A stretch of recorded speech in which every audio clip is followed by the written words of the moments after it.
pertanyaan saya adalah seberapa besar sesungguhnya aksi-aksi ini, aksi bela Islam, mereka menuntut keadilan, yaitu supaya terdakwa dihukum maksimal.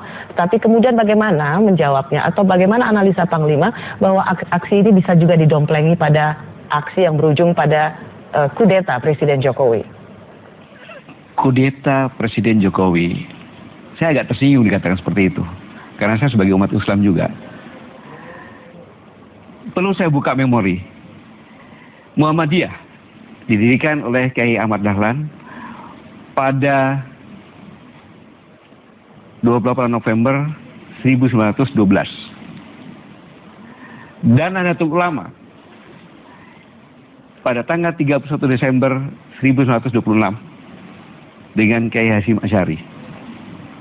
Belum Sumpah Pemuda. Dan yang membuat persatuan karena dua, saya katakan, tiang agama di Indonesia tadi. Sebelum kemerdekaan. Pada saat perjuangan merebut kemerdekaan, pasti dimotori oleh para kiai, para ulama, sehingga santrinya bergerak. Karena mayoritas masyarakat Indonesia adalah Muslim. Sehingga berjuang dengan senjata apa adanya dan berhasil. Sedikit saya kupas mengapa demikian. Karena manusia Indonesia adalah kesatria yang berjiwa patriot. Buktinya, cek yang katanya ada 700 atau 1.300-an lebih suku di Indonesia ini, di Nusantara ini. Adakah satu suku saja yang tidak mempunyai ciri khas senjata? Dan mereka kata pisau. Oke, lalu hubungannya kalau misalnya aksi yang kemudian menjadi bisa didompleng pada tindakan makar? Saya ini kan, rencong dan dari barat ke timur semakin lama sampai ke timur terbuka besar. Dan tidak ada satu suku pun yang tidak mempunyai tarian perang. Semua punya tarian perang. Ini menunjukkan bahwa manusia Indonesia itulah kumpulan satria yang patriot, berjiwa patriot. Maka kumpulan ini kalau bekerja dengan cara gotong royong, dan gotong royong dicek bahasa mana yang ada selain bahasa Indonesia, mau Inggris kek, mau Arab kek, mau India kek, Perancis kek, nggak ada, karena itu milik sekumpulan manusia yang satria dan patriot. Khas Indonesia. Khas Indonesia. Sehingga saya katakan tadi bahwa perjuangan ini dengan mudah para ulama memobilisasi. TNI belum ada pada saat itu. Jadi yang memerdekakan bangsa ini adalah mayoritas umat Islam.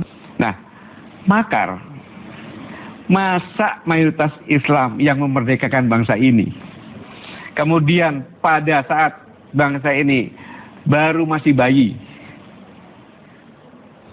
apalagi TNI mendengar informasi bahwa Nika membonceng sekutu akan menyerang ke Surabaya, Bung Karno minta fatwa kepada Kiai Hasyim Asy'ari. Fatwa jihad. Itulah lahirnya revolusi jihad. Revolusi jihad. TNI pun sama. Dan seharusnya itu tanggal 9. Tapi ditunda. Ditunda, kenapa ditunda? Karena menunggu ulama dari Jawa Barat, Kiai Haji Abbas.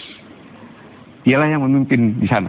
Intinya Bapak tidak melihat sedikit pun ada indikasi bahwa aksi ini bisa didompleng untuk tindakan makar. Saya lanjutkan. Mereka melawan senjata modern dengan bambu runcing, dengan senjata perang seadanya. Tapi bisa membunuh pimpinannya. Apakah sejak perjuangan merebut kemerdekaan yang mayoritas adalah umat Islam, kemudian mempertahankan kemerdekaan umat Islam, kemudian umat Islam akan merusak negara ini? Tidak mungkin. Buktinya 411, 212, damai, aman, tertib. Ini kan berita hoax saja yang menyampaikan seperti itu, sehingga menakut-nakuti kita semuanya gitu. Jangan takut, Indonesia tidak bisa ditakut-takuti. Karena kita kumpulan manusia kesatria yang berjiwa patriot, itu dia. Seperti apa ormas-ormas yang dianggap mengganggu, merongrong program pemerintah? Begini Rosi, bahwa saya dengan rekan-rekan semuanya TNI pada saat dilantik, semua prajurit TNI, tidak mengenal Jenderal Prada, disumpah antara lain setia kepada negara kesatuan Republik Indonesia yang berdasarkan Pancasila dan Undang-Undang Dasar 1945. Itu sumpah. Jadi siapapun, apapun yang akan merubah ideologi Pancasila pasti akan berhadapan dengan TNI. Karena kalau tidak dilakukan, mau agama Kristen mau agama Buddha, Hindu, Islam, kalau sudah berjanji sama Tuhan, kelak di kemudian hari akan dituntut. Gitu. Apakah ormas-ormas yang selama ini ikut terlibat dalam aksi itu tidak dapat dianggap sebagai ormas yang bertentangan dengan Pancasila dan mengganggu program pemerintah? Dalam negara demokrasi, Indonesia negara demokrasi, ada ruang dan tempat untuk menyampaikan pendapat. Diberi itu. Secara konstitusi diberi itu. Nah, 4.11, 2.12, itu semuanya kan mereka menyampaikan secara tertib dan aman. Terus kalau mengganggu program pemerintah, dari mana mengganggunya? Saya pikir tidak mengganggu.